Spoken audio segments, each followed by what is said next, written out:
What happens when the Pope goes to heaven? Let's imagine that the Pope, the leader of all Catholics, goes to heaven. How does the world react? What does the Church do when this happens? It's a very important story, and we'll tell it to you today. When the Pope dies, it's not only a sad moment for all Catholics, but it also begins a very organized process that follows the steps the Church has established to continue guiding the faithful. Today we'll explore everything that happens, from mourning to the election of a new Pope. It's a story that will surprise you. So join us and discover what happens when the Pope passes away. Destruction of the Papal Ring. After confirming the death of the Holy Father, the first thing that happens is the destruction of the Papal Ring, a very important symbol of the Pope as leader of the Church. This ring is broken to indicate that there is no longer a living Pope. It is a solemn ritual that marks the end of his papacy.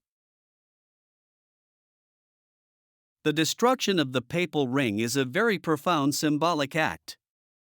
The ring is destroyed to prevent its further use as a sign of Church authority, since the Pope's authority has ended. This is the first step in the protocol approved by the Vatican. Mourning, wake and funeral. What happens when the Pope dies? How do we say goodbye to him? When the Pope dies, a mourning process begins that lasts several days. During this time, Catholics around the world pray for the Pope's soul and remember all he did for the Church.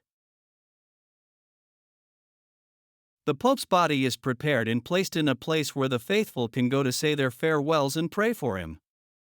This place is called a wake, and it's like a grand ceremony where people come to say their final goodbyes. During the wake, the Pope is veiled, meaning his body is exposed and surrounded by prayer and respect. After several days of wake, the funeral takes place.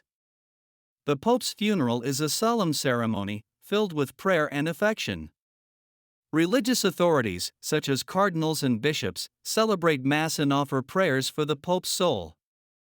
It is a time of reflection and prayer for all Catholics. Who is in charge of all this? Although there is no Pope, the Camerlengo, a special cardinal, is responsible for organizing the entire process. He ensures that the funeral is carried out properly and that all steps are followed for the wake and the Pope's farewell. Did you know that Pope Francis requested something very special for his funeral? Pope Francis, who always displayed humility and love for people, made clear some very important requests about how he wanted us to remember him and what steps to take when he went to heaven. And those requests are very different from what is normally done. A simple and humble funeral. Pope Francis didn't want his funeral to be lavish or filled with expensive things. He asked for it to be simple, relatable to ordinary people, and reflect his humble lifestyle. He wanted the ceremony to be an opportunity for all Catholics to pray for him and remember his mission of service. A quiet wake. Pope Francis asked that his body be laid out in a simple manner so that the faithful could pray and say their goodbyes in a simple manner. He didn't want his funeral to be overly spectacular, but rather a time of prayer and reflection for everyone. No expensive ceremonies. Pope Francis also asked that there be no lavish ceremonies or excessive spending. He wanted his departure to be a reminder of what he always preached, to live simply and serve others. How is the new Pope chosen?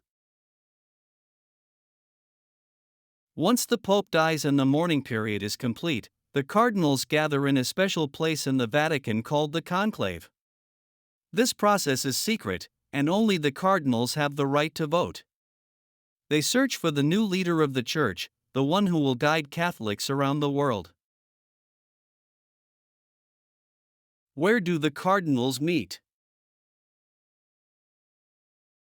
The cardinals meet in a special room within the Vatican called the Sistine Chapel.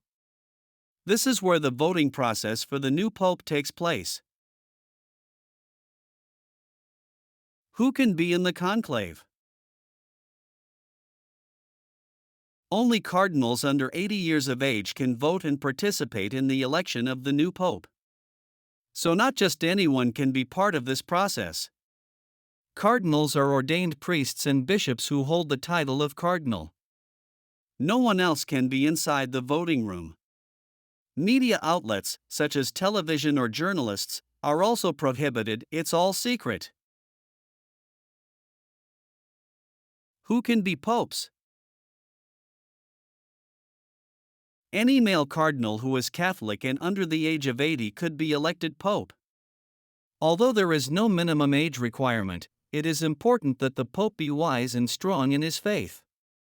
Popes are generally over 60, but the most important requirement is that he be a strong spiritual leader to guide the church. How many times do cardinals vote? Cardinals can vote multiple times, but they must hold at least 2 votes per day. If, after several attempts, a pope is not elected, the cardinals take a break and continue voting at another time. Only when they achieve a majority vote, more than 2/3 of the votes, is the new pope elected. How do we know if the new pope has already been elected? After the cardinals vote, 2 types of smoke can emerge from the Vatican chimney: white smoke or black smoke. When the smoke coming out of the chimney is black, it means the pope has not yet been elected. The cardinals continue voting until they find the chosen one. On the other hand, when the smoke is white, it's a sign that the new pope has been elected. All Catholics are excited and know that a new leader has been chosen. It's as if the church were filled with light. Does the new pope have time to be alone and reflect before stepping out onto the papal balcony? Of course. The Holy Father-elect heads to the so-called Room of Tears, where the new pope experiences one of the most intense moments of his life. There, alone and in silence, he tries on several white cassocks of different sizes, which identify him as the leader of the church. Between emotions and tears, many popes have let the weight of their election sink in before stepping out onto the balcony and greeting the world. It's the place where humility and responsibility meet, just before everything changes forever. What is the origin and reason for choosing a new name?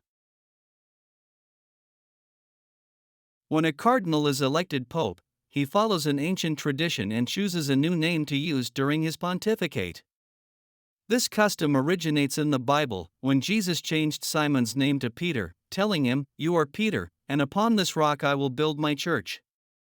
By choosing a new name, the Pope indicates the spiritual path he wishes to follow or pays homage to previous saints or popes.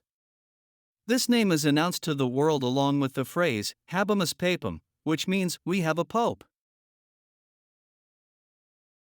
And what happens next? When is it introduced to the whole world?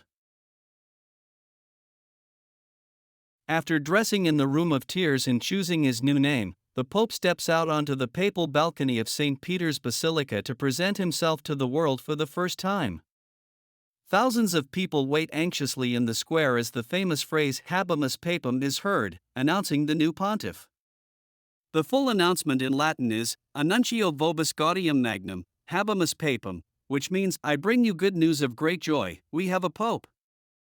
The name of the cardinal-elect is announced, as well as the chosen name.